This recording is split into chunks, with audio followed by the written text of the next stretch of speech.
Voilà, merci Derek Loukeba, merci Nabino, téléspectateurs, il y a Télénews, la chaîne de la liberté. On est de retour, te souhaiter Bino, meilleur vœu, Bissika, vous allez parce que l'émission, nous allons en parler sur Nani Bazaba, tout Congolais, Nani Bazaba, tout Rwandais, et comment identifier après propos, comme général Sylvain Ekenge, vous allez porte-parole et armée, nous allons revenir sur ça, face à agression. Est-ce que propos na propos il y a Monseigneur Filias Mouteba, est-ce qu'on peut dire que ce sont des propos soutenables ou sont des propos il y a qu'on condamner? Qui on doit condamner entre les deux propos? On va aussi revenir sur détail. Est-ce que Mobondo Bazali entretenu par le régime actuel ou sont des politiciens qui sont là en train d'entretenir Mobondo? On va discuter, on va analyser avec nos compatriotes. Sangoya Gilondo et Komiwapi, est-ce qu'il y a réellement l'homme qui a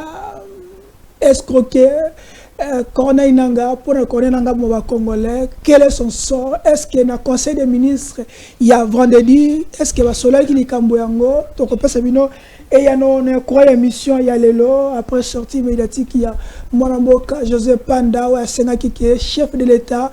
Il faut bakisela sous mandat. Faut bakisela mandat et l'équipe mandat nous surtout un mandat suprême. Donc on sait bien à propos il y a le pasteur Walesa a confirmé à propos, nous allons revenir sur ça. Mais pour notre bande longo, des éléments, écoutez, sur la carte Moboko, après on a présenté Bino invité dans un plateau, parce que tout ça, on a Mboka, Nestor Okoko, vous voyez bien, Zali, Moko, cadre, paix, communicateur, il y a parti, il y a cher, il y a Mwalimo, Vital Kamere, Mobile, il y a Maman Amida, Mobile Amida, Papa, il y a Daïda Piana. Yewana et azali cadre na parti na ye to pesi mbote na mwana mboka Raphaël Mustafa azali na biso elongo yazali moko ya ba cadre pe azali na ina loba moko ya ba cadre ya Kabila forever ndoka nda kita longwa mabili sanga wana azali sanga ko vanda te abia commune républicain to éviter ces républicains la ni mutamba to azala ye moko kaka. On va revenir sur ça. Pour tous les invités, Jean-Ville Moukouna, cadre communicateur. Il y a président Chris Moukendi, le Kabemba, le président il y a parti écolo, il y a écolo, sans parti pris, sans émotion, tokolobele écolo pour notre côté de la Bouzido. Derek Elukeba proposer des éléments, surtout, vous avez proposé général Kengi. Après tout on a la plateau boyo kaye bien bo fuma mama to boyo kaye bien après tout on a la plateau allons-y Derek Lokeba avant tout chef de l'État.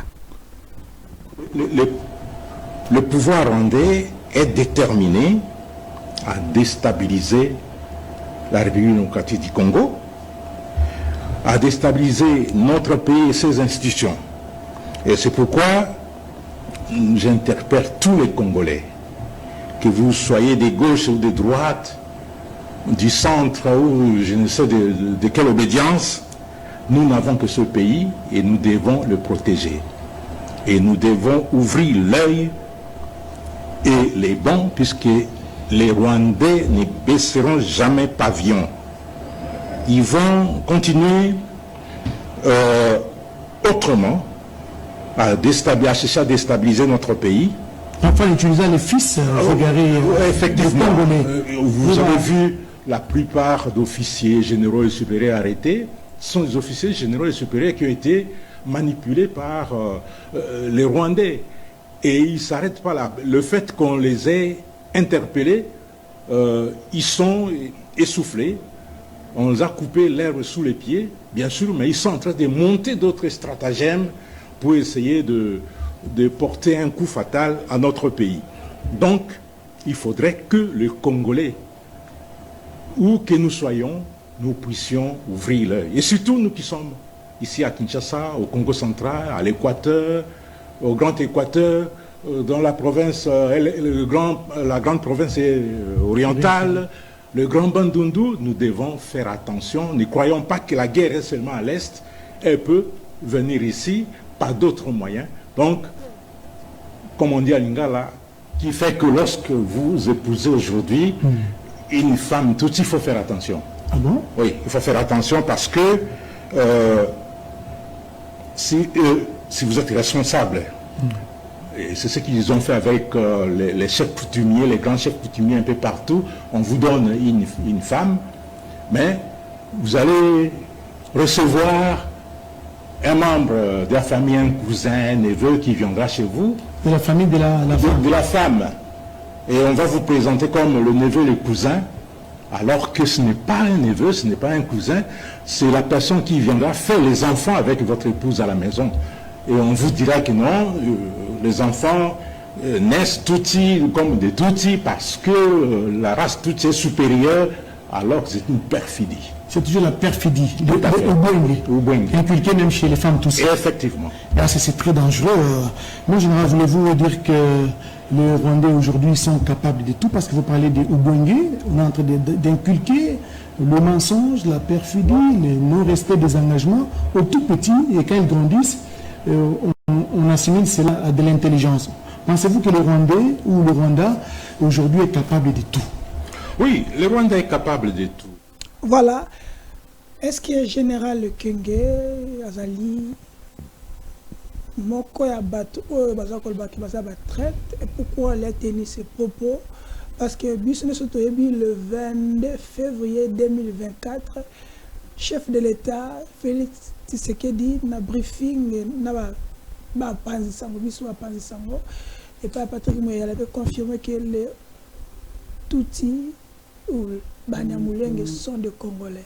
Et pourquoi Général Kenge est revenu sur ce dossier? Est-ce qu'ils allaient couper sa place na Kagame avec ce propos?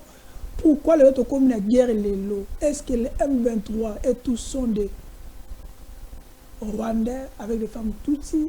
Et quel est le sort? Il y a Bandeko, Oyo, Babala, Tutsi, Banyamulenge, Bana Bango Bazali Awa. Pourquoi Général Kenge a dit ça? Nestor Okoko, Azali Moka ma communicateur, il y a Union Sacrée, il y a Ezoka Wepa, Mwana Moka Fachi Beton. Donc, on a propos à Général Kenge, abato qui n'est pas il y a Monseigneur Mouteba, ou à l'obike, Bino Boteki, Bobrade, Mineria Congo. Tant que Général Kenge, au milieu lobby vous allez concerner na ba propos wana ou au lobby qui est ba propos wana ça valait la peine. Général avec toute l'autorité qu'il a, Azan a raison, il y a une interpellation ça les manag na ba généraux ba kanga parce que infiltration continue malheureusement. Merci beaucoup Ndeko Charlie. Na tombeli mobu elamu na ba co-débatteur na nganyoso tozali na plateau. Et mingi pe na Derrick Lukeba oyo azali na kati ya machini, mais yambo nakota na mozindo ya motuna na yo na kotombela mobu elamu. Je pense que na bato mibale oyo na kotombela mobu elamu. En tout cas, mes meilleurs vœux na mama na biso oyo ayebi kosala maya sengeli kosala, na kopesa meilleur vœux na mama Mireille Kassaen, parce que lelo baye politique ba mususu bakendaki ko fêter na mikili ya poto, mais mama oyo azwaki moi lomeya na ye le 25 décembre akendaki ko fêter na ba orphelin oyo ba ko zanga lipa na tango oyo bato ba za ko sepela na libanda ya mboka ba ko zwaka mosolo ya bana ekolo Congo. Kasi mama Mireille aponaki ko kende ko sepela na bana mike bao bazangi batata bazangi mama, aponaki esika malamu ya kokende kolia na bango lipa esika moko awa na ville ya Kinshasa na orphelinat, asepelaki kokende ko fêter na bango yango. Mama meilleure vie na yo, et puis félicitations parce que bozali mingi te bato bazana bibonga ya l'État, bato l'État akofutaka bango misolo malamu. Bango baponi kokende kofete na poto, kokende kofete na ba plage, kasi yo ponaki kokende kolia na ba orphelin. Mama Mireille Kassaen nzamba pambola yo mingi. Simana mama Mireille awa naza koloba lokola moko ya bana ya Manyema. Je félicite le président de la République et puis naza ko réitérer confiance nange pa ya mokonzi ya mboka na ba meilleur v na mainyonso azali ko sala na province ya Manyema. Pona nini na koloba yango parce que aponaki moko kati na biso bana Manyema. DG ya DGRAD, Monsieur Etienne Uchudi, oyo asali mosala malamu kolandisa mapenza na vision ya chef de l'État. Oyebi DGRAD oyo ezali kozwa ba taxe, ba impôt oyo esengeli misolo ekota na trésor public. Etienne Uchudi na mandat oyo ya chef de l'État oyo aye kokota na katikati utazwa ordonnance. Ba signation nyonso ya mbula mobimba a doublé yango elingi ko lakisa lolenge kani Etienne Uchudi azali sima penza ya vision ya mokonzi ya mboka yango ba meilleur VBL et pas ya DG ya DGRAD monsieur Etienne Uchudi. Ndeko Charlie awa nalati kanzaka nanga ya moye politique moi na INC je vais répondre moi na lombango oyebi ndeko Charlie ba discours ya boye to balolenge ya koloba boye yango memi bitumba na mboka na biso ezali kaka ekengete baza ebele ba muteba ba gilwando ce sont les gens oyo bazali na maloba ya ko créer frustration gilwando osama munina yo ba gilwando lo mo tucha kanga na loba baza ebele ko créer ka ba frustration na mitema ya ba kongomani mususu po ba kende bitumba. Moi, je regrette fort Moussala au général et Kenga à Kosala. Mais lelo koyo kaena maloba. Yako séparé, yako mema. En namité ma bato mususu. Ezali ko kamo isanga. Communauté otobengi. Communauté toute. Ba uti wapi. Baza banani. Est-ce que ce sont les Congolais? Nde na koya na isika pour répondre na muto Batuti bazali ni communauté o ezali na région ya Grand Lac. Mais biso na communauté la yoka on n'a pas les communautés. Yoka Précision détail. Bazali ko population moko yo bafandi na ba région ya Grand Lac. Lorsqu'on parle de Grand Lac, on voit le Rwanda, le Burundi, Ouganda et la RDC. Je peux même aller très loin pour Nakoloba, Kenya, Tanzanie, tout ça. Ce sont les éleveurs. Bazali moko na bato baboko la kabibwele. Et c'est comme ça ils sont installés la plupart dans 4 pays. Soko tali okomo na été même mutuya ya population na bango et bani dans chaque pays. Na Rwanda na bango bazali un peu moins élevé parce que kuna ezaye sika na bango penza oyo bazwa même kibokonzi oyandeko Abiyaman. Et aujourd'hui les Hutus na Batuti c'est les deux tribus oyo ezalaka na Rwanda. Mais biso na RDC bayali bato moko oyo tondima et puis ya mwete kondo Mobutu akende bazwaka pifoa na pe bazwaka lolenge ya ko considérer bango lokola baye kolo Congo. Nationalité collective ça la raté faut bosser la raté. Ndeko nanga peut-être bino botanga mobekoli konzi na biso. Nationalité collective. Mobekoli konzi na biso elobi nini na tina na bato yo ndeko. Nous ne pouvons pas bato mikolo lokola ba général ekenge ba koleka na télévision pona kopelisa moto na tina ete bitumba oyo esila te bato lokola ba affligence muteba ba kopelisa moto po bitumba oyo esila kate po yakendaka na Rwanda akendaka kozwa offrande pa Kagame. Est-ce que origine ya bitumba oyo? Est-ce que offrande ça avait pas musala nzambe? Offrande qui par peuple. Batia ko offrande na église.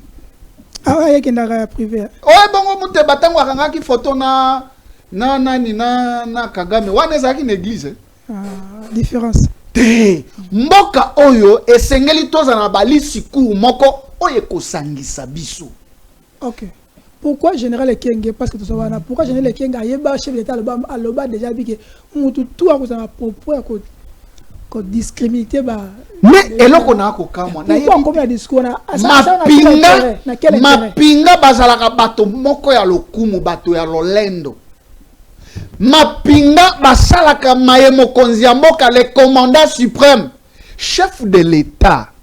Azalaki liboso ya ba diaspora na Angleterre si je ne me trompe pas.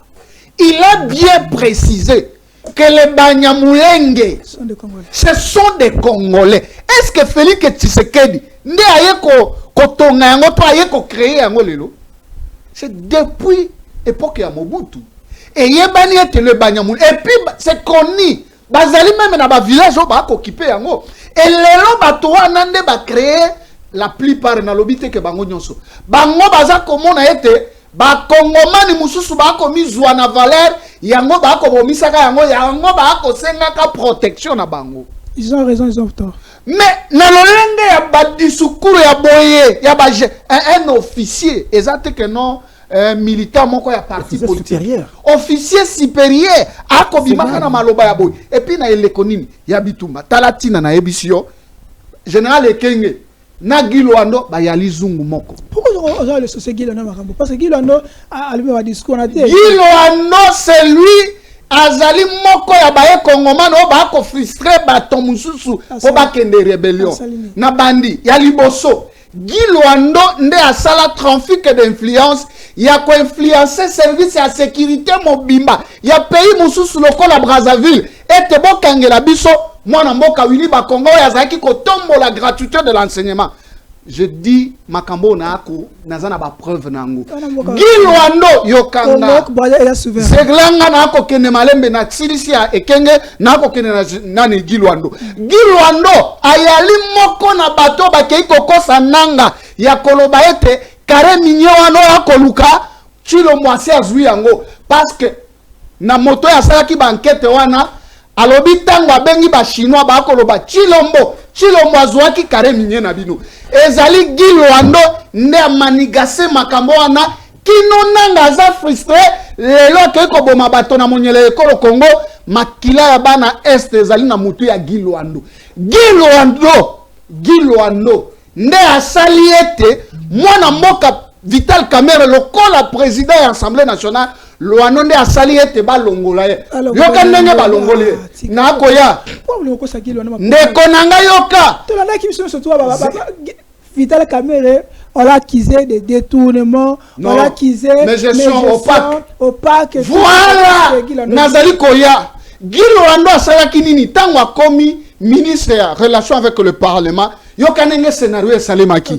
Vital Kamerhe lokola président de l'Assemblée nationale a signé plus de 350 missions de contrôle parlementaire na ba entreprise oyo ezali kokamba makambo ya ba minéraux. Oyokinga sikoyo tango ba député balingi bakende kuna ba mususu bakendaki déjà ba nyamu ezalaki kuna. Gilwando lokola avocat yaba société minière nyonso ya République du Congo uta époque ya ndeko Kabila nde azwa ebonga wana salaka makambo wana ba minier ba benge balobi makambo esale makakoto yo soki Vital ayoki moke kokota bitumba esengeli na yo ko arrêter hémorragie oyo. C'est comme ça que ba bengi mwana ngereza zalaki moko ya ba Rwandais ya zalaki opérateur économique na Bukavu pe na Goma ayebani comme Rwandais mwana na ye azalaka PCA awa oyo ba bengi Bindule. C'est comme ça qu'ils ont pris l'argent ba bengi Bindule nde ageraka oyo apesaka mabele ya ba mine makambo tout. C'est comme ça qu'ils ont appelé Bindule ba bengi Gilwando ba minier nyonso ya République ba binisi enveloppe yebisanga mbongo oyo Monsieur Bindule azalaka opesa na ba député na hôtel esika azalaki na Kijao ebutaki wapi hôtel oyo basalaki Kije Bindule na Gilwando bazwaki misolo wana wapi ezalaki ba miniere. Il ne faut pas oublier être ministre ya économie à l'époque oyo azalaki ya FDC oyebi bato balongolaka ye ba libanais ezali ba libanais Tuna Daniel Safo, Azana Rébellion, c'est comme ça que Guy Luando a organisé Daniel Safo, Azana Rebelle, à ça que Kuna. C'est comme ça que Guy Luando a organisé comment faire sauter Vital Kamerhe avant rentrer parlementaire et exister. La société minière Nyonso, la Congola enveloppe, c'est que Guy Luando azali moko na bateau bazako frustré bateau na mboka oyo pona kotinda bango na rébellion lokola Fulgence Muteba oyo azako loba makambo ya 99 ans lokola Ekenge oyo azali ko frustrer une communauté ya population tofani na bango des années et des années. Chef de l'État fongola miso pona bateau bazako sala ba discours ya boye pe kolongola bango mosika na yo. Merci mona mboka Mustapha tu pa na yo maloba na mboka na yo. Tango yoki ndeko le général Sylvain Kenge que je salue. Tango yoki ndeko Nestor Okoko a propose à Koloba ba révélation za ko bimisa bato bazo ko frustrer bato.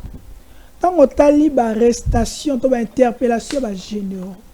Est-ce que nous pouvons dire que le chef de l'État a raison, il y a quoi interpeller, il y a quoi arrêter bah, généraux, y compris bah, Chadari, tant qui général Kengi, na Oyazo Koloba, qui est apparemment un député, qui fit un fils d'un Rwandais soi-disant. On peut dire que général Kengi a raison que bah on va donc bala, toi bala, bande koana, bah bala va infiltrer en haut, bon que ça par terre. Quelle est votre réaction? Ndeko Shango mbote nalo natondi yo botondi na pesi mbote na bandeko na ngai tukutana na tongo lelo mikolo ebele tukutani te tant bien que mikolo komi na yambule komi na suka ke na moni bandeko na ngai ezali vraiment esengo mingi. Ndeko Shango, il y a certaines déclarations où il était narraté dans la République. Si on veut réellement être un État, au moins que tout décider, nous sommes un endroit.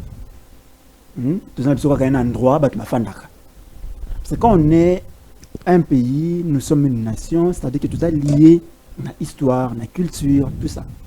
Et il y aura une partie nationale de le bara debout congolais unis par les sorts.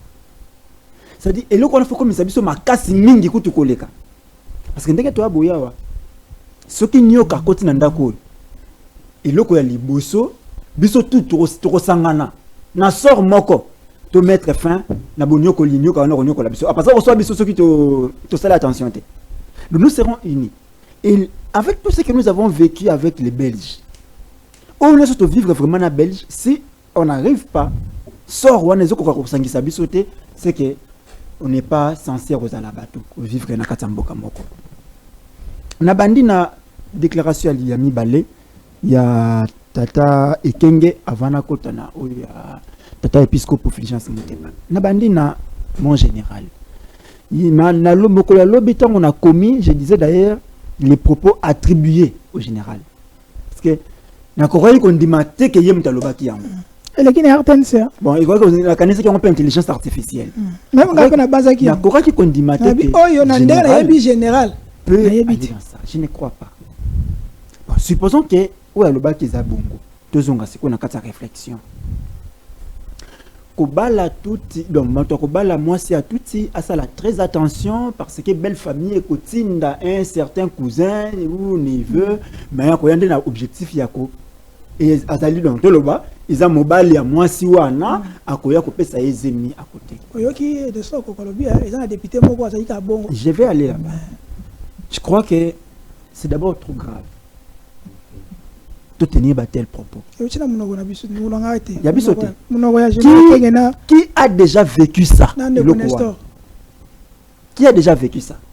Le bloc to comme aka ko véhiculer mutu biso ke na pas moni pas banane bazaka na eloko boyo moni na culture ba totel balaka na eloko boyo moni na culture ba totel balaka na eloko boyo na ko kende place wana mais loko liboso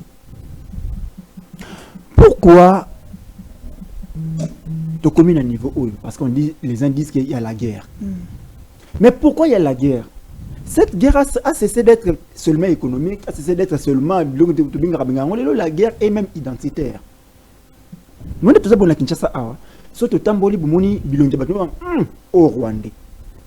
Donc on a réduit tout un peuple à une nationalité. So atalio so moni comme tu au Rwandais. Mais vous oubliez, s'il faut parler de Tutsi, vous trouverez des Tutsis. Au Congo, vous trouverez des Tutsis. Au Rwanda, Burundi, Tanzanie, Kenya, Soudan, Éthiopie, vous trouverez des Tutsis. Qui a commencé cette histoire-là?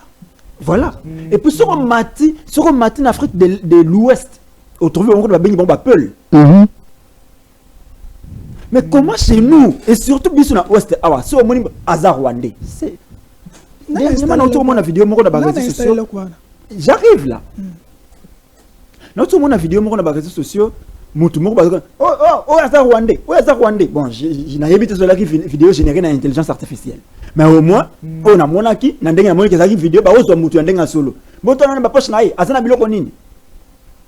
Parce que tel qu'on a forme la physionomie à Moutou qui est Rwandais. Maintenant, cette histoire, c'est aussi la cause, c'est l'une des causes de Bitumba. Na point nini.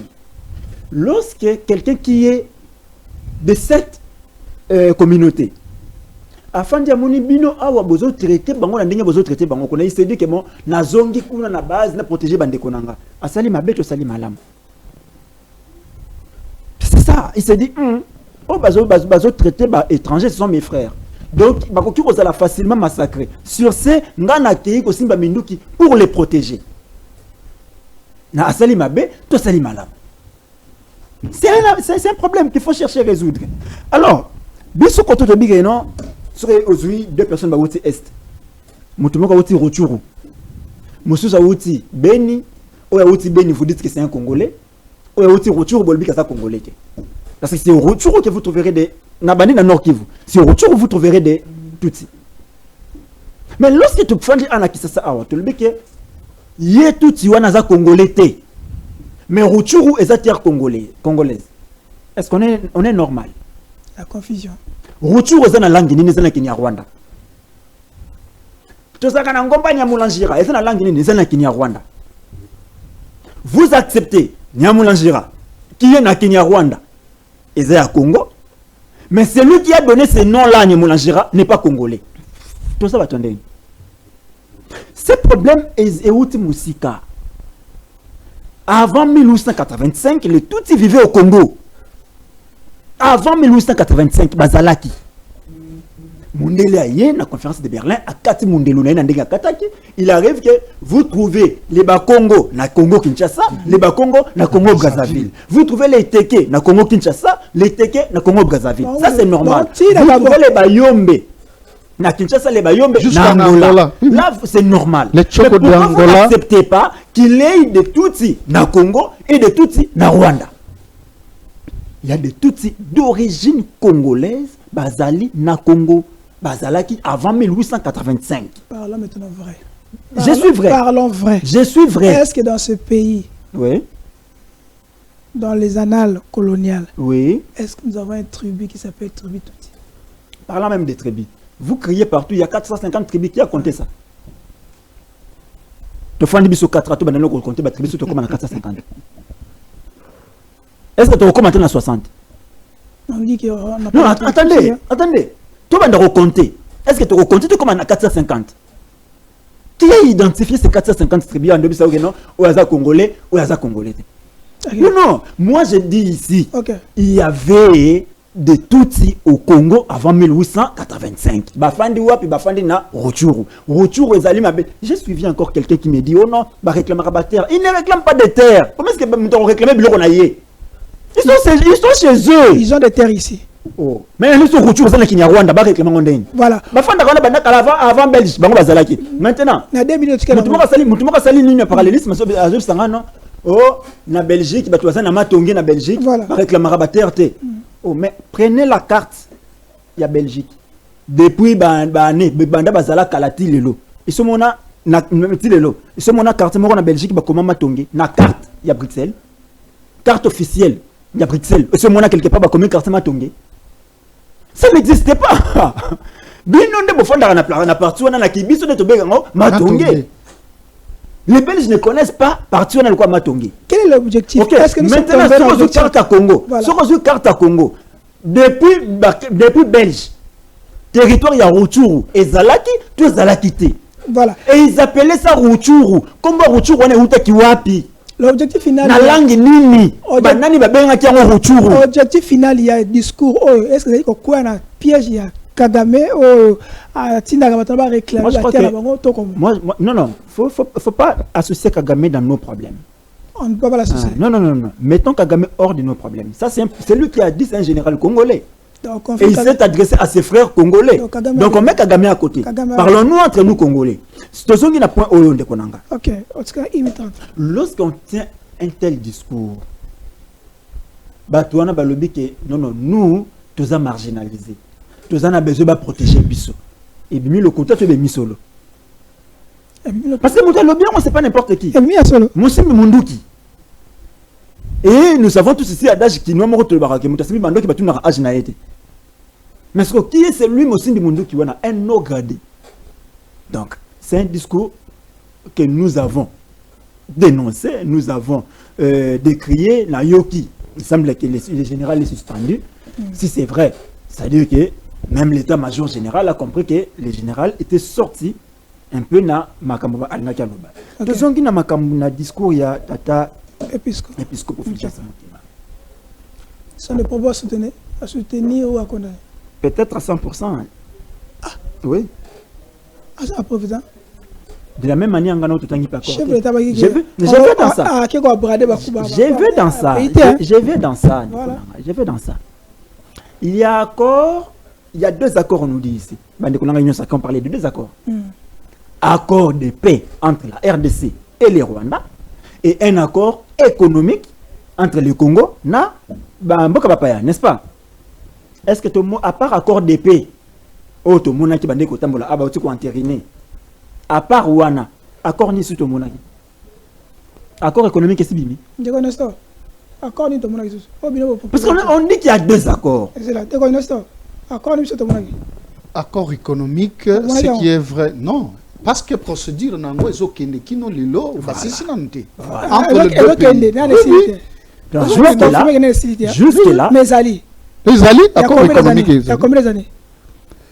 Bane wana mute balobe za lukuta. Voilà. Donc moi je ne suis pas à lobby à solo, à lobby le kuta, à mentir, ou à cause non, ou à lobby à avancer barguima, à pousser barguima. Voilà.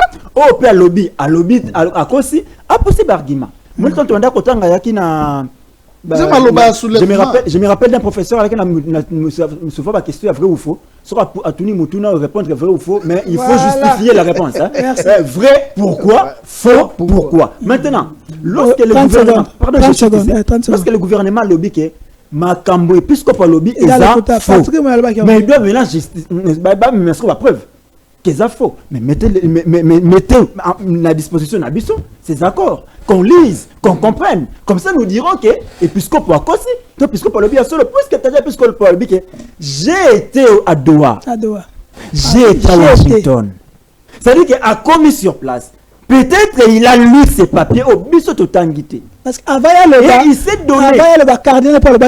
Voilà. Et il s'est donné ses devoirs-là, le col. Il s'est donné ses devoirs-là, le col à prophète. C'est-à-dire que le colo.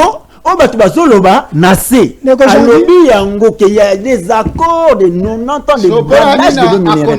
Maintenant prenez. Est-ce qu'il y a condamné à Rwanda? Mais il y a le bas à peuple. Attendez. Rwanda a comme peuple. Mais Mouteba n'a jamais condamné le Rwanda. Non, est-ce qu'il y a une solution? Pour que lorsqu'il dit ça, donc il y a un élément sur la table. Le gouvernement devrait nous dire, donc voilà, ni les alliés boyés, les alliés boyétés, à te discuter boyété. Mais vous avez suivi Trump. Tant que lobby, tu as balingana ramingi, benginga, yera ko zominere na biso. C'est ce que nous allons faire. Je ne sais pas, peut-être nous on prend tout à la légère. Tout le monde aura tout et soubi maintenant de quoi comédie. Vous avez suivi Trump qui dit, médiateur yelo Congo. À lobby. Batala bangomi balende bazo yebisinga yaka kozwa minere na biso yango tokosala. Voilà. Donc Mais quand le oui, pourquoi? Donc janvier avec Mouteba a choqué bino pour la ligne parce que Toyoki Ndeko a argumenté que ce qu'on a dit à propos il y a trop pour l'année à Monseigneur et ce qui est légal au ligne que à ça la tort à la raison. Tant Hollandi à propos il y a moi général Hollandi dans mon ministre belge a déclaré il est contre ma propos général Ekenge, il a vu qu'il a dit ce sont des propos graves, des propos à condamner, des propos qui ne doivent pas sortir de la bouche d'une autorité congolaise. Et là, est-ce qu'après ces paroles que Nakagame ou Albaki, soyez fort, très maltraité, maltraité, est-ce que les gens peuvent dire que Toko n'a plus jamais? Vous avez 4 minutes. D'abord, renouveler confiance na Nazali pour na koya lisusu koya ko kabola makanisi na etali mboka na biso tolembaka te topesa bomoi na biso c'est pour na mboka République démocratique du Congo na kokanisa ete mayema leka ezalaka mabe koleka na ba régime nyonso elekana biso baye tondimisami toswali shoya malamu ya ko soutenir tata mokonzi ya ekolo oyo wapi tomoni ete na bakambi banso balekana depuis 1960 kokamba mboka na biso. Il est le seul qui a démontré quand même sa volonté ya kozwa mboka na esika songolo pe komema yango ndenge komema biso tout en étant pona kotia je parle du président de la République Félix Tshisekedi. Donc tout en étant aussi être rationnel sur ces plateaux pour dire que na oyo akana kosala pona mboka ata kona nyonso oyo ya kana nano asali nano manso te tozali pe objectif na ba propos na biso ngai elongo na ndeko na ngai okoko tolobi te ke nyonso to sali. Mais quand même, de là où il nous avait pris, il y a côté la Kamboka, il y a quand même, il y a quand même des avancées dans ma Kambouébélé. Naye Sikawa, na sala exercice, ndenge bande konanga pe basali yango, ya kotombe la mobu molamu na oyo toko banda mikolo mikia wa nangoli en satan zambe, na pesi bako débatteur na ngambote, surtout ndeko Mustafa, ndeko tout le monde a moi mikolo mileki. Merci beaucoup. Mais ça fait moins de temps, tout le monde a été, mais tout bien qui na téléphone, mais comme on aura une émission de dédicace. Alors vers l'actualité. Na PCP bakambiban ba lingomba politique na ngai mbote ekolo président Chris Moki na pesi mbote. Na esika wana moto na nayo. Vous savez, moi je m'attendais à ça parce que tant on a yoki général na fonction ya munene wana et aussi porte-parole ya armée. Il y a ce qu'on appelle na biso banso ba tozali na maloba ya koloba oyo ba bengaka que tozali quand même na maloba na public. Il y a ce qu'on appelle faire kozala na retenir moko boye na makambo to koloba. Donc avant de parler, si vous êtes un homme public et singeli kozala na mo réticence moko na ba parole na makambo manso. Attendez que tu y a la télévision boye. Souvent aussi vous les journalistes vous nous poussez ya ko débiter ba propos mon boye mais en tant qu'intellectuel, en tant que leader d'opinion et sengli na zana charisme il y a ko réfléchir sur la question ou ba poser ngai pour ekoka ko atisser mon toté. C'est ce que le général devrait aussi faire. Na ba propos nyonso général à tenir.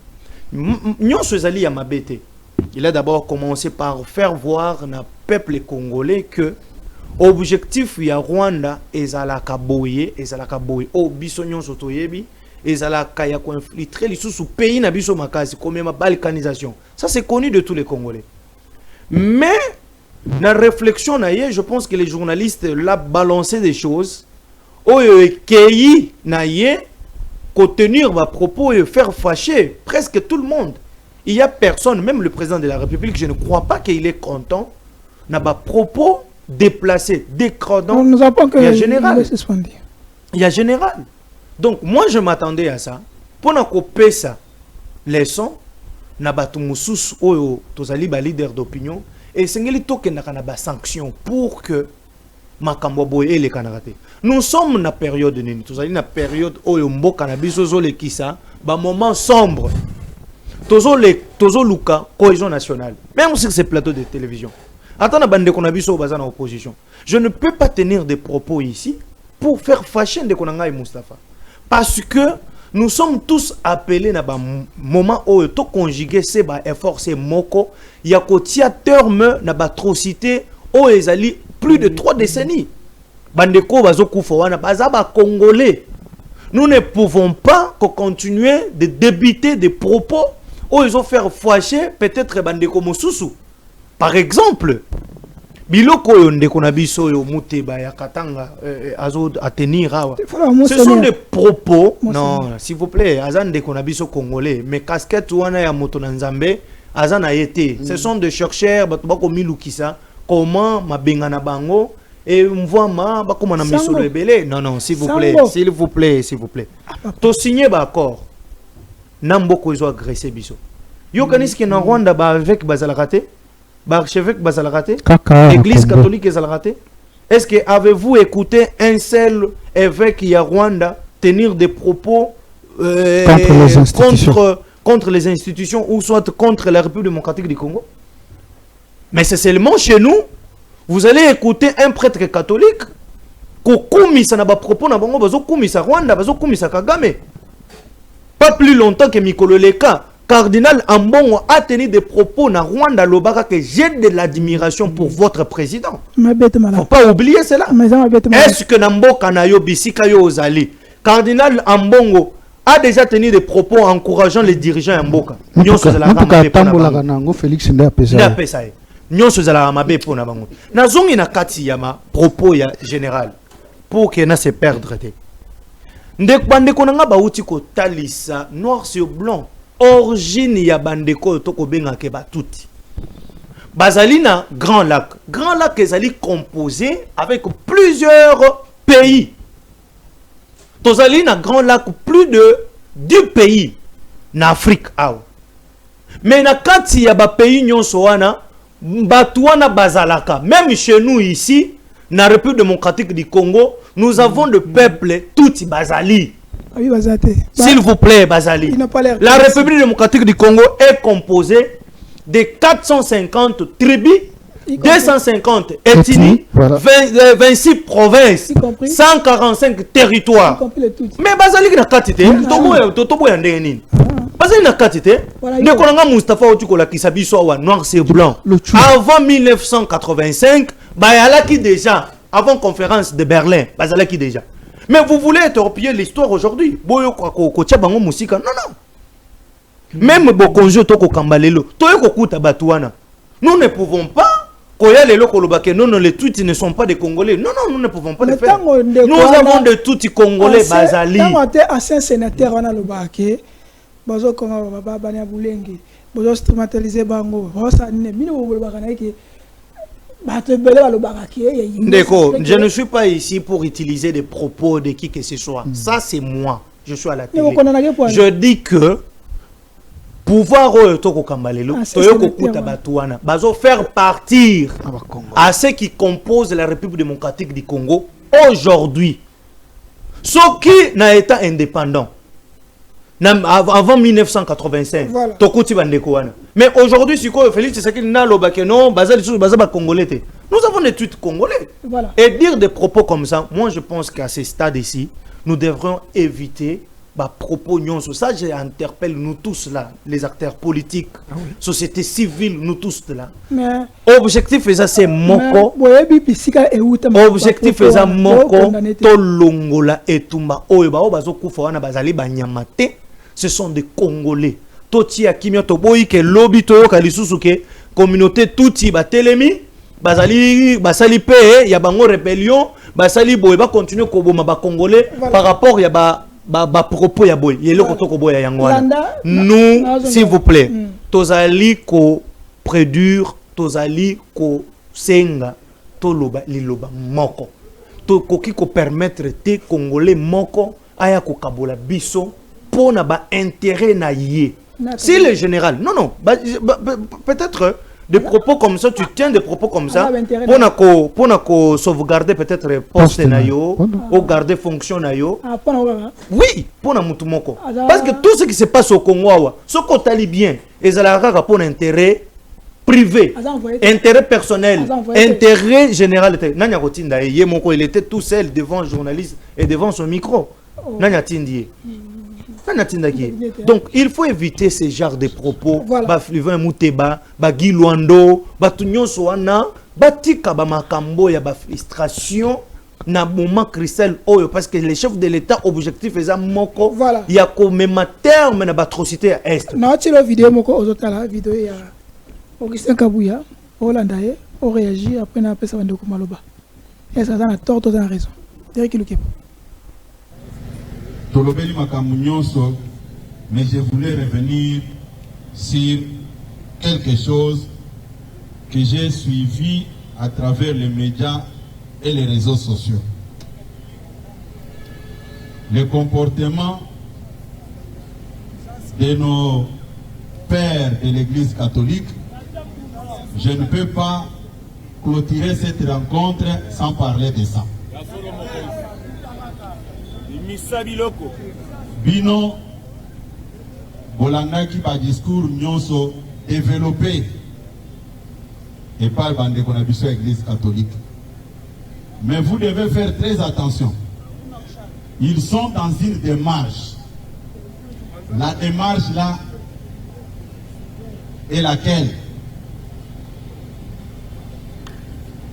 De pousser les régimes à la faute, de se victimiser, de dire que non, voilà, nous, les prêtres catholiques, les évêques, nous sommes en danger. Le régime Tshisekedi est en train de nous traquer. Mais nous avons un président très intelligent et très sage. Il ne va pas tomber dans leur piège. Ils ont sillonné partout, jusque chez Kagame, devant tout le monde. Comme ils se sont rendus compte que l'accord du 14 décembre a mis la croix sur leur démarche. C'est ça les agitations. Je parle de Mouteba, Fulgence Mouteba, qui vraiment... Non. S'il vous plaît, s'il vous plaît, s'il vous plaît, s'il vous plaît. Mokonzambo Kazaki na tourné na Okatanga. Tango asisi kosololana batu nyonso Fulgence Mouteba, évêque de son état, a béni Mokonzambo. Ayebisie, au secrétaire général Augustin Kabouya nous traite des hommes politiques en soutane. Il doit vraiment... À quelqu'un qu'on se plaindre pas chef Nangaï. Et puis, Mokonza MC, je vous ai dit ici que nous avons un président bien éduqué. À l'objet, Nayoki, ceux qui nous ont dit Kinshasa n'a pas solo Nanaï. Et les chefs m'avaient abordé devant témoins. Pour vérifier si réellement j'avais dit ça. Et j'avais expliqué pourquoi Nalobaki Yang. Les acquis devant président Bahati, président Bonso, président Jean-Pierre Mbemba et premier ministre Sama. Voilà. Nous étions à 4 Totelemi, Mokonzazaki Pe Mopanzi, Bisope Namungambo, Azotu Nanga Lebino. Effectivement, à cité, Nalobaki que ce sont des politiciens en soutane, pas qu'ils ne peuvent faire agréer parti politique Nabangwa 5 ans au ministère de l'Intérieur. Comme ça, que nous avons des adversaires politiques en face de nous. Puisque quand vous suivez les discours, c'est un discours irresponsable. Mais Ngana Kosenga Bino n'a pas quoi y aller. Ne faut plus s'intéresser à Bango. Vous s'intéresser à Bango, souci na Bango, les Araki, ce que Zarakake, Tozana Mokonzi, Oyo, Aza na maîtrise Aza na ngote. Mais nous avons des preuves, pas preuves Makasi de leur collaboration avec Nanga. Les attaques de Babylone, non, ça va pas là. Les Babylone comme Moko, Oyo, Bazok, Atasonité. Voilà. Imite, Monaboka, Jean-Vie. D'abord, CG, Tata Moulimou, politicien, a confirmé qu'il y a réellement un politicien sultan. Il faut que ça cause agrément dans le ministère intérieur. Est-ce que ce sont des propos qui nous poussent à être réconciliés ou ce sont des propos il y a le matissement, il y a division au sein, il y a opinion? Ndekonangai Shango, vous savez, en écoutant chaque fois le secrétaire général de l'IDPS, oui, Nazwa décision que Augustin Kabouya na Obandokota Ngote. Non, parce que je ne suis pas de l'IDPS. Je suis bien sûr, je suis un acteur politique. Il est au cadre de l'Union Sacrée. Oui, il est dans l'Union Sacrée. Au cadre. École aussi, ils ont la carte de l'Union Sacrée. Je n'en disconviens pas na boy Yangote. Mais dans le bagage qui est en tant qu'individu, ils ont engagé à propos à tenir devant le cadre militant, il y a IDPS et non il y a école. Moi, cadre, il y a école, il y a parti politique. Je parle en tant qu'un acteur politique en demandant les évêques il y a catholiques d'éviter de propos qui fait fâcher. De même propos condamnés dans l'ensemble, il y a général, il y a porte-parole, il y a armée. Je dis ceci, je suis en train de dire ceci. Je condamne des propos nyonso. Oyo kenena na sens ya ko faire fâcher le Congolais na moment crucial oyo sengeli tozala to conjuguer verbe moko tozala na bomoko tozo boya to kabwana. Merci. Tozali ko senga cohésion nationale to loba liloba moko. Na Fidole Muteba. Makambo ya lobby concernant accord, bradage, yaba minéré, c'est faux. J'ai dit c'est faux. Parce que dès qu'on a eu au coco au ticolo bayan, non tout monde accord. Bon, bisous non tout monde accord. Il y a qui est comme on a monné. Le gouvernement ezali o ezali na bakano o ezali officiel de communiquer, ba communiquer bisoté. Il y a quoi ebisa biso il nous parle si c'est de 90 babilo comment on voyait. 99 ans. Vous ne comprenez pas que ce sont de mensonges. Ce sont des mensonges. Ok, merci. Ce sont des mensonges. Moi, 1 minute 30, comment vous jugez les propos d'Augustin Kabouya? Pendant moi place, moi, Bouki, moi, les Bakuto à cause de militaires, il y a évité. Il y a date. Il y a date. Le problème dans la date. L'Assemblée nationale, basta la une loi interdisant Kabouya sur le public. L'Assemblée nationale. Personnellement. Donc, la loi moko ya yeki Kabouya le Kabouya. Nasengaka basa la loi Kabouya sur le public. Interdit formellement. Certes, la loi est un caractère impersonnel. Mais pour na Kabouya, bossa la loi. C'est yoko le barazo sous peine de ici. Oh, c'est la peine ici dans l'école. Quand Kabouya fandisi ba militaire bandi, écoutez, on peut, on peut appeler ces écoles de parti.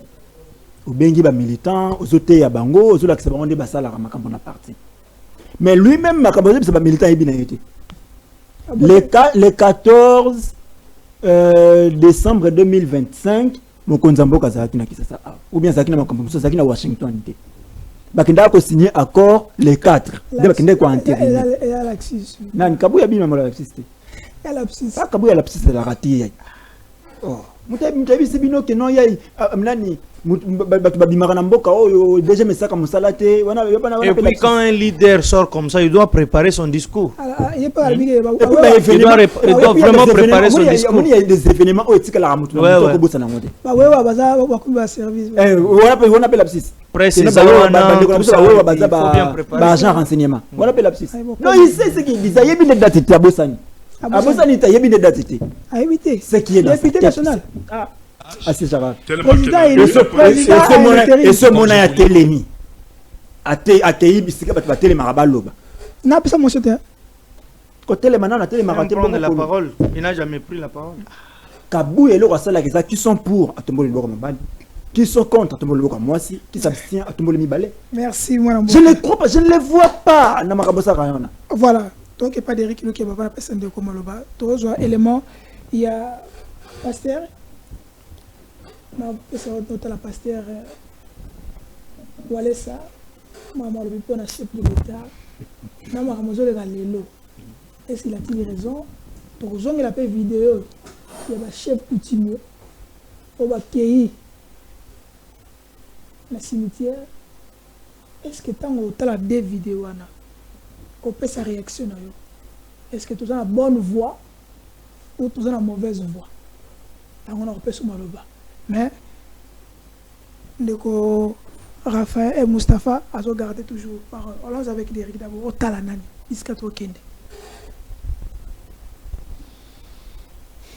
Ok. Derek a proposé un élément. Il y a Pasteur Walesa. Il y a professeur Mbata.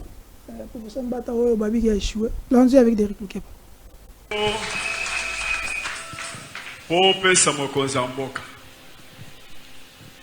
Message que le message est que certainement il vient de Dieu. Et la charge que nous avons, c'est l'amour de la nation. Nous avons prié, lui-même est au courant. Nous avons fait des prières en Zimbabwe. Quand on a prié à la montagne à Zimbabwe, Dieu m'avait dit de lui dire qu'il prenne les pays et qu'il les dédie à Dieu. Et pour faire arriver ces messages, et comme je voulais entrer, ça n'avait pas marché. Je l'avais dit clairement devant l'église que j'ai un message à passer au président de la République. Et s'il ne me reçoit pas, en tout cas, il sera assassiné bientôt. J'avais eu des combats dans le monde entier. On voulait piller l'église. Ils ont dit comment lui peut dire cela. Parce que j'avais dit que je n'ai pas besoin de l'argent. Mais après on s'est rencontrés. Je lui ai donné les messages. Je lui ai dit prends les pays, donne à Dieu. Parce qu'il y a beaucoup d'infiltrés. Et beaucoup de gens qui sont à tes côtés voudront te tuer. Dieu deviendra ton parapluie. Que tu prennes les pays et que tu puisses les lui donner. C'est alors qu'il avait dit qu'on va les faire. Et alors on l'avait fait. C'est ce qu'il a sauvé jusqu'à aujourd'hui. Et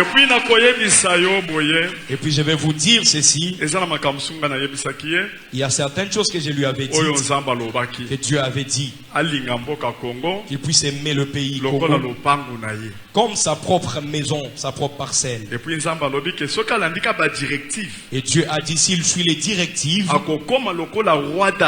il deviendra comme le roi David dans ces pays.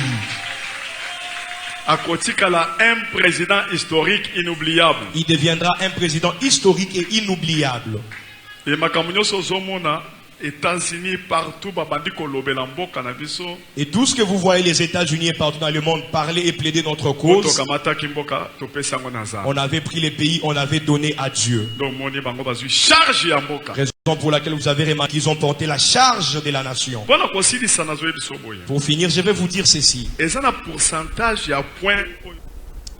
Merci Derek Lukeba, le maestro. Est-ce que vous adhérez à propos de Pasteur? Est-ce qu'il a raison que le pays est allé entouré d'un infiltré? Est-ce qu'on peut confirmer que le chef de l'État a sa bonne voix? Merci beaucoup, Ndeko Charlie. Nous devons dire ceci dans le peuple congolais, Bipa Ignon Soubazali. Ngai Félix Antoine Tshisekedi Tshilombo Abenga Kaye Moïse. Ah, Yabi David, Yabi Moïse. Ngai. Ah, papa. Yabi David, Yabi Moïse. Finalement, ça nani. Quand on a vu Roi Soleil, moto te na pa musala nzambe ezangai moto na lobi kombo na nga Nestor Okoko kopesa nga maloba bato mosusu te roi soleil tout ça mi wana roi David ngai nazomona ye Moïse oyebi hein na yebiso eloko moko omoni même nzambe na likolo. Est-ce que vous savez pourquoi nzambe azala na bakombo ebele? Moïse c'est ça mission terre. Non oyebi pona nini nzambe azala na bakombo ebele?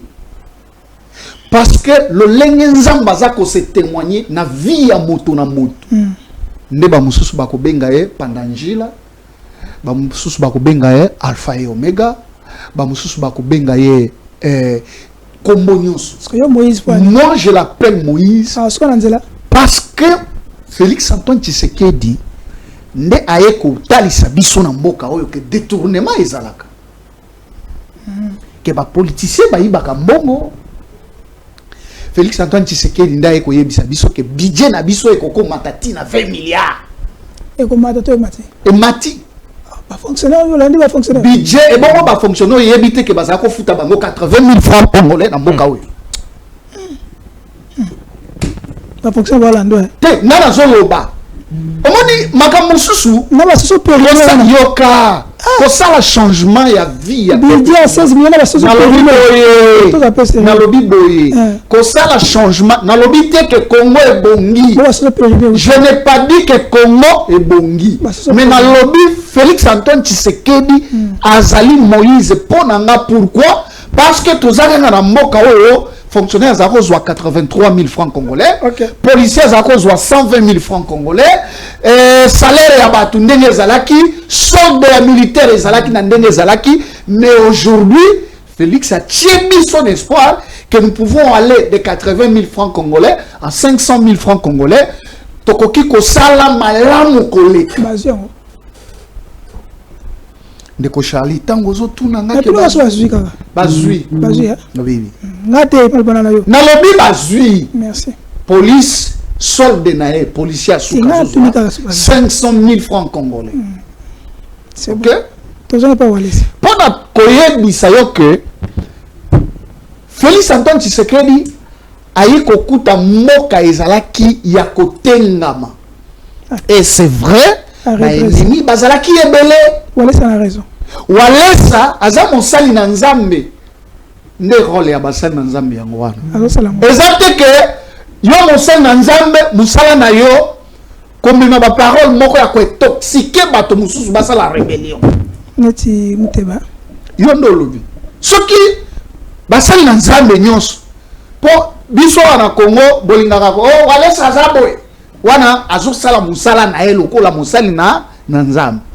Ainsi dit l'Éternel, ayoki yango, amemi yango, ayebisi mokonzi ya mboka.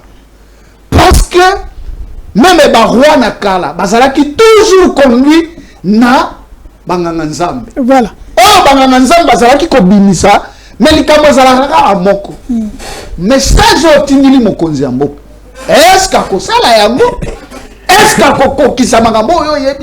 voilà. C'est ça le problème.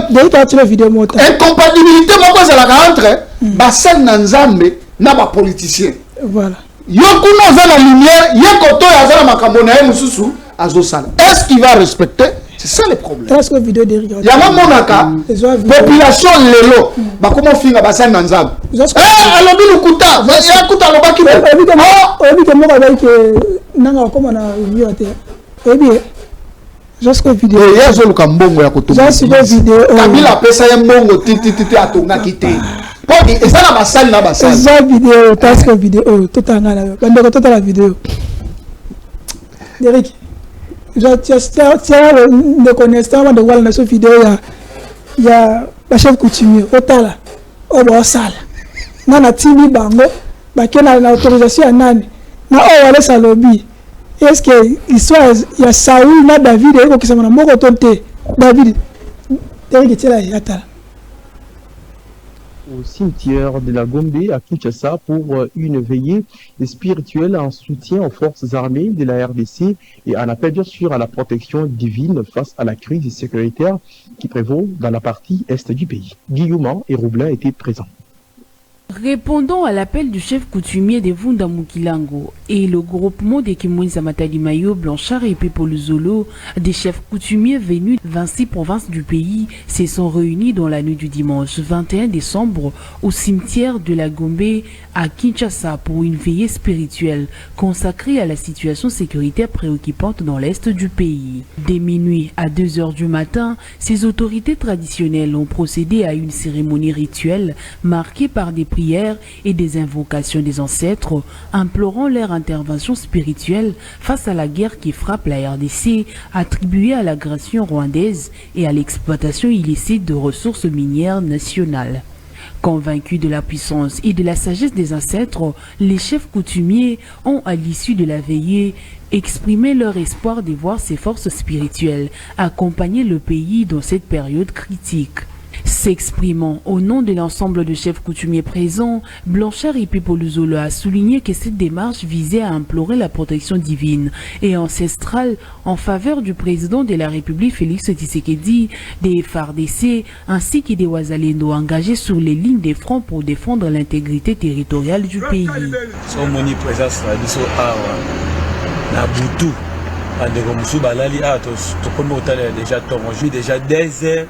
Oya tongo eza pona sacrifice ya mboka eza pona kobundela mboka tango basoda so este ba FARDC bazobundela mboka ba wazalendo bazobundela mboka tozomona président ya biso Félix Antoine Tshisekedi Tshilombo bazobundela mboka tozomona ba ministre la biso ya affaires étrangères madame Kaikwamba bazobundela mboka tuka biso pe ba chef coutumier to bito ozonga simate tomona ki campagne ya ba pasteur basaki ba campagne na bango. Voilà, Derek Lukeba, merci. Moi, je suis Nestor. Bon, on est kolobake et ya basala nzambe, je vais t'appeler yoto sabango. Batata oyo, batata ba tradition ba kei na butu. Oyebi solo ya roi Saoul, tant pouvoir eke oshite. Ce qui est vrai, eloko oyo il faut toyebisa na peuple congolais. Na eloko nyonso na ba sitire nyonso na bateau tout ça, il y a le vrai, il y a le faux. Moi j'ai remarqué une chose. Omoni kaka ndengo otoloba o moko alobaki nanga kokoma Uvira te. Ye alobaki mbongo po Kabila pesa mbongo po atonga église aliaka mbongo.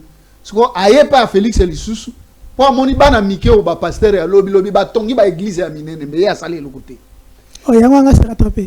Si même dans mon panzi pe ya chef coutumier. Exercice oyo toyebi bango. Ba mususu mboso auto tondi sa bango assemblée nationale tef. Ce qui plaignait les ali baye. Eza ba chef coutumier oyo baza balala kana Kinshasa. Po lukuta ya munene oyo ezali na kati ya film wana ba chef coutumier. Alobi oyo ya République mobile. Po moi mon père, papa na nga oyo ya botinga. Aza grand chef coutumier kuna na territoire ya Kibombo na Manyema. Est-ce qu'il y a qui wana? Ça représenté. Nanani. Ya lobi baye République mobimba baye wana. Peut-être il représenté. Chef coutumier ya basonge kuna. Est-ce que za wana? Les chefs coutumiers mwelongo, est-ce que za wana? C'est que eza regroupement moko ya bateau baza kolinga kozwa chop chop. Et puis ye soki matadi mayo hein. Aza na cimetière na mabele na kuna. Pourquoi ye na Gombe? C'est que eza tolembi bajare ya babiloko wana. Mokonzi ya moka fongola miso. Tata oyo bayebisaki biso ki aza chef coutumier. Siende aza groupe ya mobondo kuna. Mais soki kombo na yeso ki ndini soki. Zona preuve. Bayamba même pas ya mokonzi ya moka. Au grand chef coutumier. Siende aza mobondo kuna. C'est eza mabiloko wana nde tolembi yango. Mokonzi ya moka zalaka na bureau moko d'étude pona kose ezana bato belé ba charlatan au chef coutumier au pasteur au nini boye bazana posa bazwaka lomea na yo batia na libenga voilà ko sala le côté mwana mboka maloba suka 30 secondes Kabila lobaki ki azali na 15 personnes tout autour na ye. Félix Tshisekedi au pouvoir tout autour na ye sont parmi les gens au bazaki na au Kabila baki na 15 personnes. Avec tout ce que tout le monde a, vous croyez que attends 10 personnes, attends 5 personnes. D'abord, ce qu'il faut savoir et ce qu'il faut retenir, différence est entre gestion à Kabila et Félix Antoine Tshisekedi. Différence à Liboso, Kabila azaki na budget à 4 milliards. Félix Antoine Tshisekedi, l'élo en 2026, tous en a 20 milliards de dollars.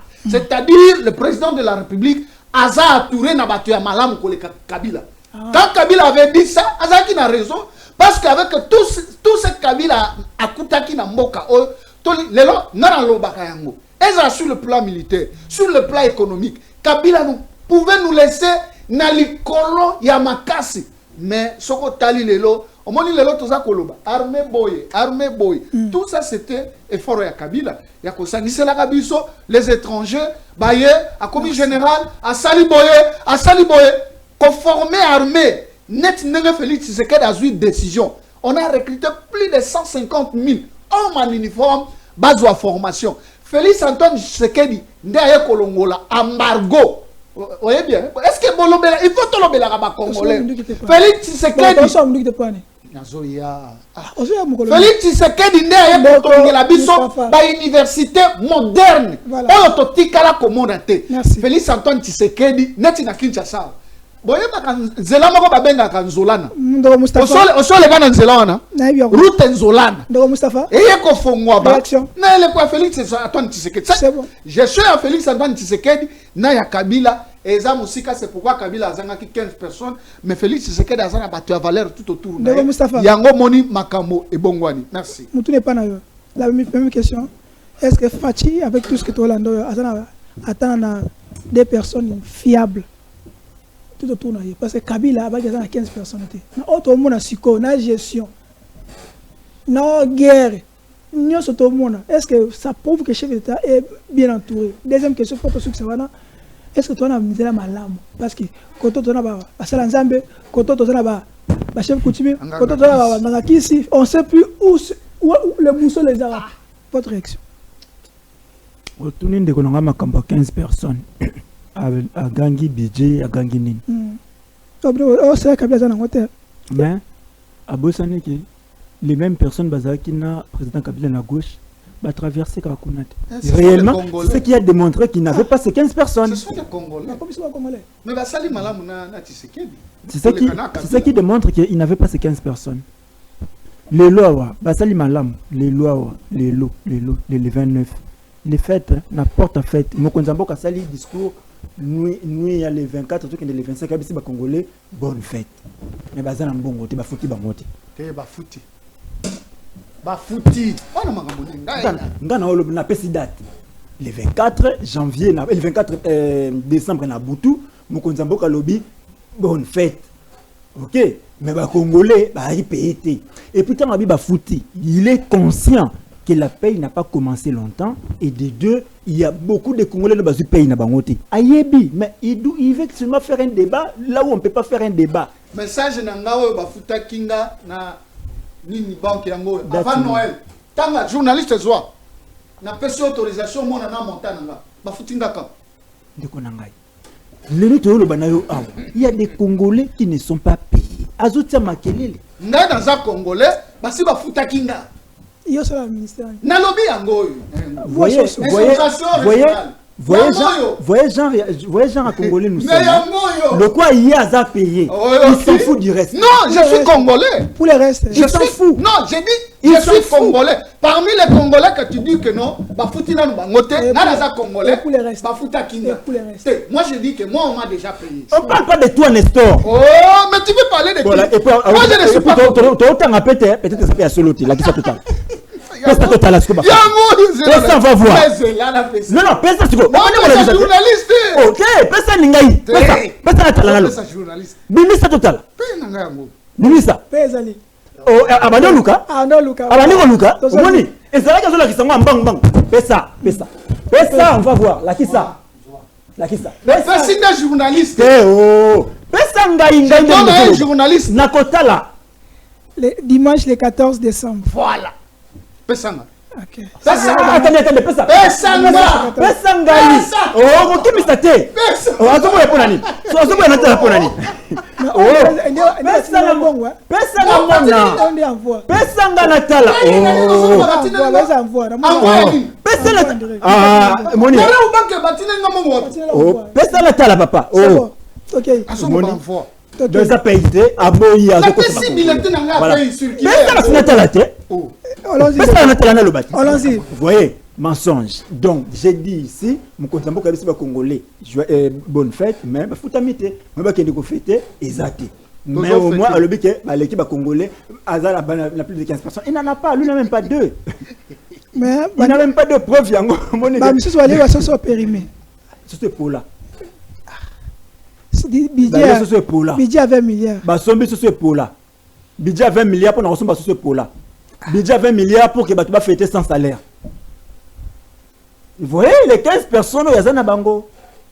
Donc les citoyens président de la République les citoyens le but va foutre total va foutre oh la question va foutre mais la question la question à la question va foutre amitié avec les chefs coutumiers les autres de Konangai Shango na bandina Walesa. Bon, pasteur Walesa, moi je parle parce que l'obéli m'a mon konzamboka na biso nyos. Yo l'obéli, donc j'ai été répondre. Na zo répondre au local la pasteur Roté Matéa na yo. Je suis pas dans ça. Azali bossa pour battre. Parce que il parle de la République, il y a on a l'obéli. Ndeko Walesa a lobby mon konzamboka Rosa le la roi David. Il dit n'a pas pensé les années n'a point. Il est mal entouré, on tire à libéla. Mais ne reconnaissons pas que Moïse a sa mandat. So tali Walesa. Otali na monseigneur épiscope Fulgence Mouté. Différence c'est ça. Nani mutufu batu bayoka. Walesa c'est un jaléliste. C'est un jaléliste. Nani? Abeta jalelo na bien. Aboula. Mouteba. Azao sala Mouteba. Azao révolté bat. Mais c'est ça non? Ce qu'on lobby Walesa, tout ça la jale. Walesa. Nazo compléter maloba. Walesa. Wapi sigano rouge. Wapi sigano rouge. Forever. Wapi sigano rouge. Kabila forever tika sigano rouge. Na lobi boy. Non, avant la personne. Azo déranger. C'est que Mouteba révolutionnaire. Na bibo. Azo même abato na révolution. 1 minute 30 ma personne de Walesa aobula na. Ce que Fulgence Mouteba à la question avec l'accès congolais qui botala. Il faut faire attention. Voyez ces accords, il faut ouvrir l'œil et les bons. Pourquoi? Parce qu'on veut brader les minéraux de toute une république, c'est-à-dire quand pas des 100 ans mon chéri mais mon cœur. Et comment miwa projet? Nous avons confirmé Malouba Mouteba. Amenez-nous ça. Non, c'est à lui. Non. C'est à vous. Écoutez, il y a un principe en droit à celui qui allègue le fait. Il doit présenter le la loi de mon pays dit, dans mon pays, il y a une loi qui dit, sur le code minier, pardon, dit, ceux qui vont signer d'accord, sur nos mines, vous c'est à lui d'abord, parce que cet accord-là, jusque-là, l'accord-là, l'accord public. Oh là là. Écoutez, c'est lui qui a allégué ce fait-là. C'est Mouteba. Alors, je vais continuer. C'est à Mouteba de démontrer cela. Oh là là. Alors, je disais, l'évêque Sali Moussala au Masengeli, mais Yefilani Walesa Abouli. Maintenant, Zoui, Oyami Balé, les gens qui parlent du président qui va encore faire beaucoup de temps, et ainsi de suite.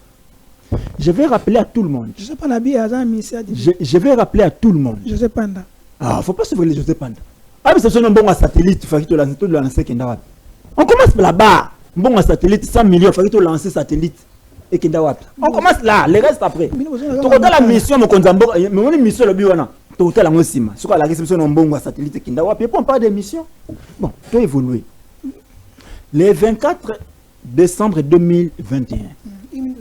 Le 24 décembre 2021, mon konzambo kazaka na Mbujimai.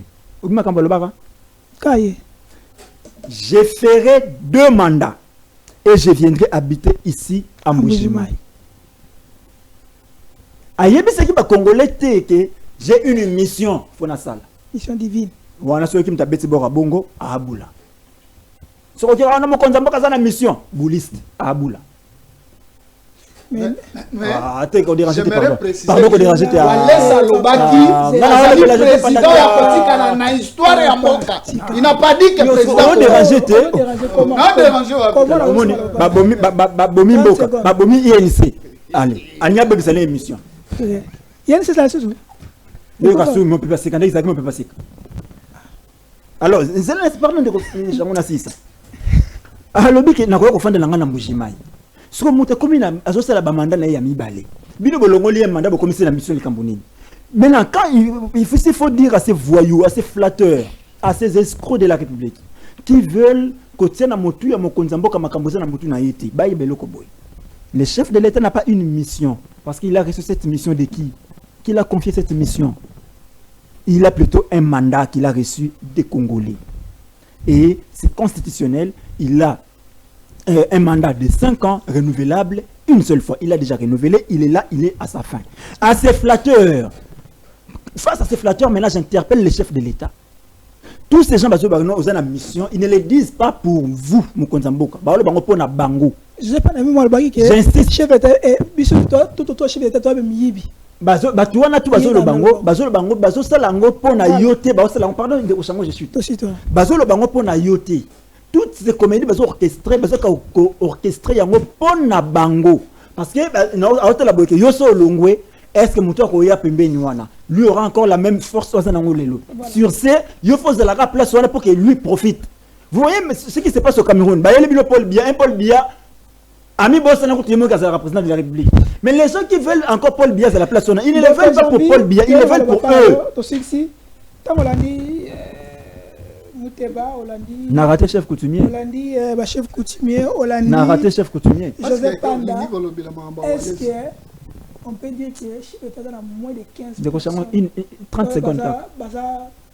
Proche chef d'État, le chef d'État, ça moussa n'engé sengé. Non, ce que lobby de comparer, bateau bazara nzinga ya chef de l'État Mokonja Kala, qui a 18 ans. Na bateau bazali entouré par Félix Tshisekedi, Mokonja Nabiso, au Tozala et Sikawa.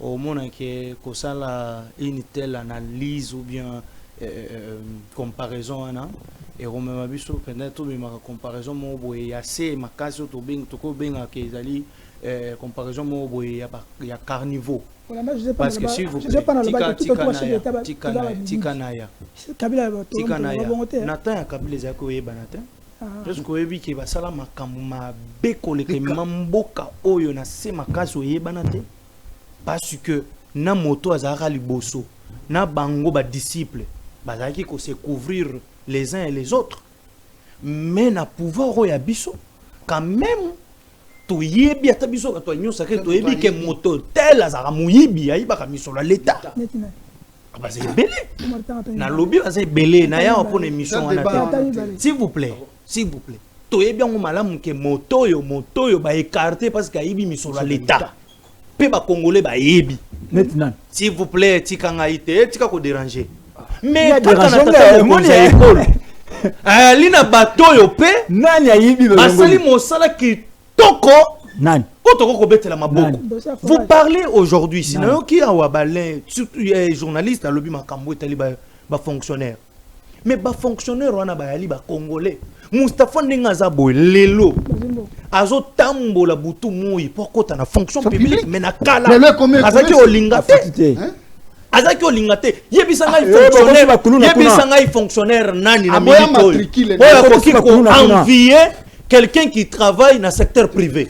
Yebisanga fonctionnaire nini akoko envier moto azali banquier moto ko sala bo permettre ngai ko tanga komo peut-être ya banque moko robank fonctionnaire nini ko sepela lelo ko envier moto ko sala na robank.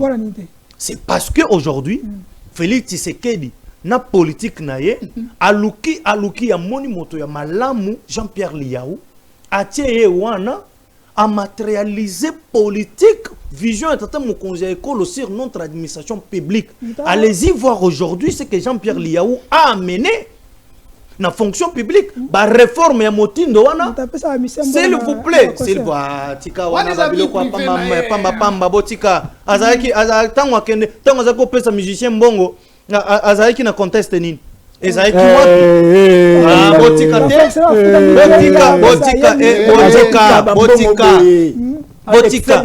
botika na oyebi misolo l'État leloko ko tengela ngo bakinga katu ezali privé na moto ko sala mosala kitoko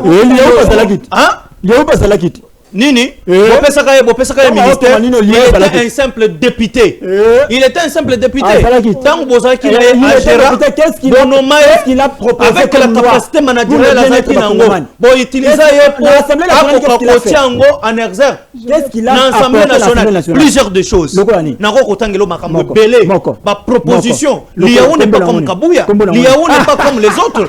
Liaou quand il fut député. Attendez, non, parce que vous avez parlé de Kabouya ici. Liaou quand il fut député, il n'était pas n'importe quel député.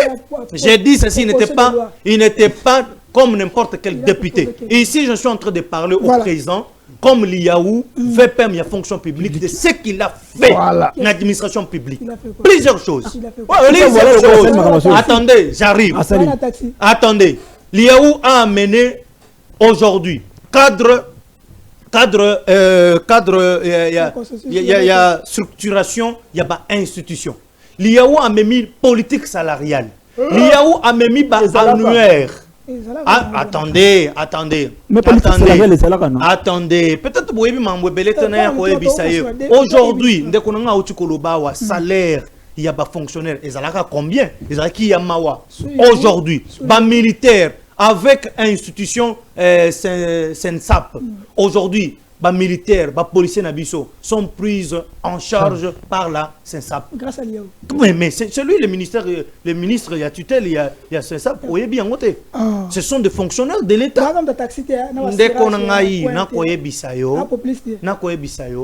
C'est que ces gouvernements à la tête aussi avec le président de la République,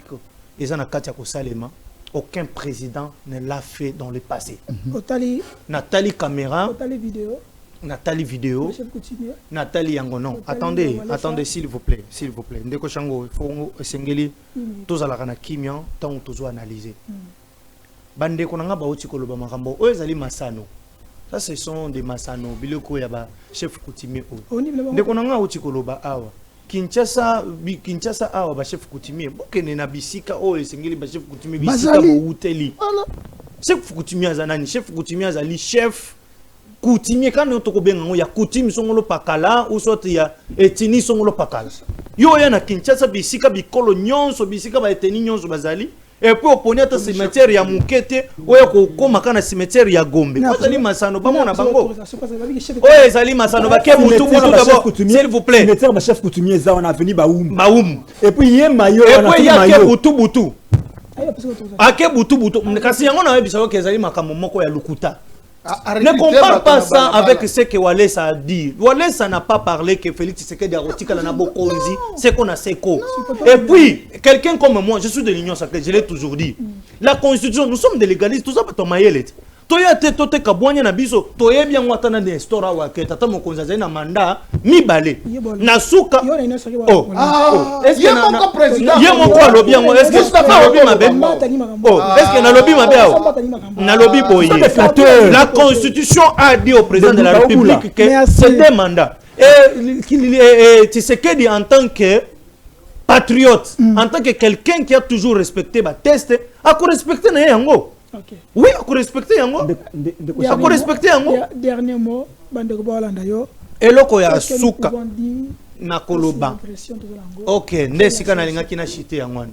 Eloko to koloba awa pona kosukisa. Ngai na koma kolala kolamuka na likamose moko na butu. Ba nommé nga te posa na ngai ezali ke bandeko ba kokufa na est bazali banyama te. Il faut que cette histoire est si là.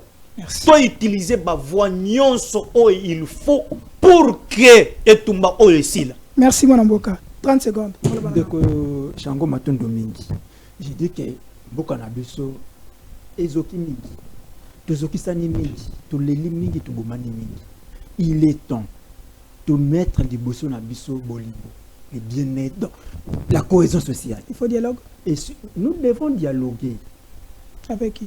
Entre nous Congolais, nous devons dialoguer. Nous devons nous asseoir autour d'une table. Toute une année, traiter tous les problèmes. Je sais, les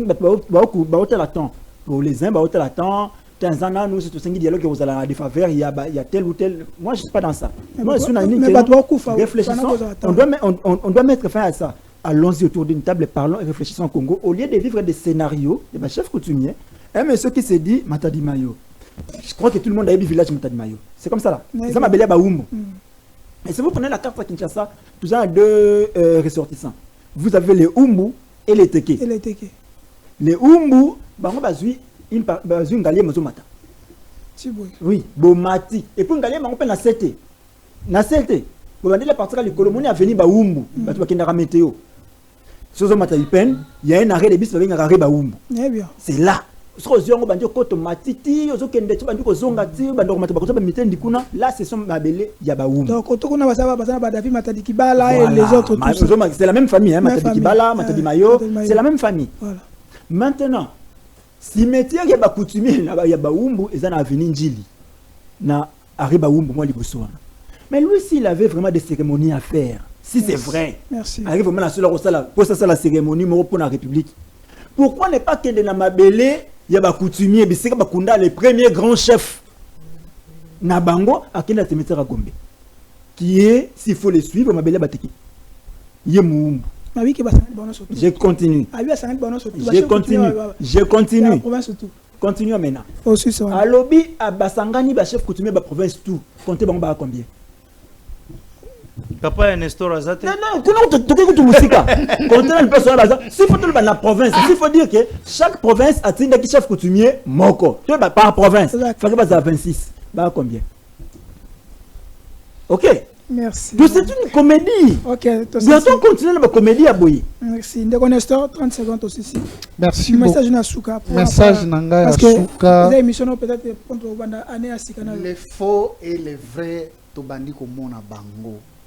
C'est pourquoi mosali na nzambe lokola walesa naza kotombela epe ba meilleur v parce que azali moko ya basali na nzambe o azali na sentiment te alukaka mbongo te asalaka makambo na ndenge nzambe alobeli ye walesa azoluka mbongo akotonga église te po asi atonga ase sacrifier kapona kokende koluka nzambe ayoka ainsi dit l'Éternel botika moto yaza komi pesa walesa zana mutuka walesa zana nyoso walesa même en église na asala ka social aussi omoni mokolo tata sango soki na kabeli mutu $10 Caritas Congo ezambongo na bangote Caritas Congo pour votre information ya ça ka tembo ka bemto so ya ça ka tembo ka bemto so non si peut-être oyebite tu peut-être oyebite walesa a cherché l'argent azana mwana muke aza commerçant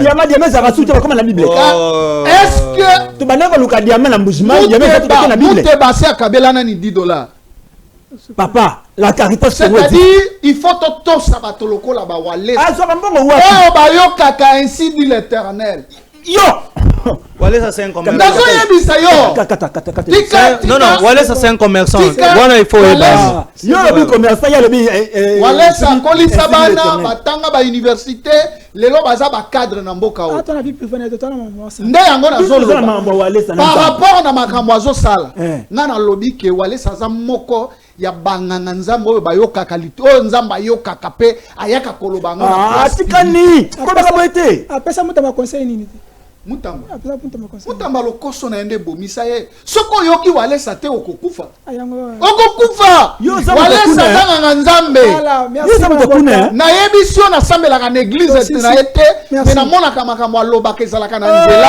mokonze est-ce que yo yoki ka président de la république akosala bambula na bambula alobi azali moko ya ba président oya kotikala na histoire ya mboka oyo c'est-à-dire azana mandat ya kosala ya suki ça peut déjà président na ce pays tu restes dans l'histoire président ezateka Mobutu Kasavubu mzee oya Kabila azana lopango monene koleka ba congolais nyonso Joseph Kabila histoire na yango boye ba pekisa somba merci bwana mboka yeba somba merci ndeko yango Merve na pasteur Walesa bisiko zali nzamba continue kolobela vision merci. Merci na mwana mboka Moustapha, merci na ndeko Janvier, Merve na bino, merci aussi na ndeko Nestor Koko qui était toujours disponible. Tango benga kaye, il faut azala toujours et je dois quand même l'honorer par rapport à ça. Mais ndeko Janvier aussi, ndeko Moustapha, c'est parmi des communicateurs. Papa ça so exigence c'était. Ngana na débat na moto té. Ngana le bana moto té. Pour une émission France té. il vient là pour la nation. Parce que la communication à Mikolo, ils sont des pouvoir de conflit moko. On appelle ça une merveille. Chris Mukendi qui est toujours là. Koulou tout opposition merveille. Merci merveille aussi. Jacques Dikou. Mais je vais revenir sur les dossiers. Il y a Général John Tibang. Il y a trop de contre-vérités dans ces dossiers. Dossier à Guy Luando. Je vais revenir sur le dossier. Il y a Guy Luando parce que notre soignant de Komaï Tibang. Je crois qu'il y aura une émission ici pour éclairer opinion sur ces dossiers. Qui dit vrai, qui dit faux. Derek Lukiaba les maestros. Merci, merveille la famille. Merveille à vous tous. On se verra la prochaine avec d'autres invités sur ce beau plateau.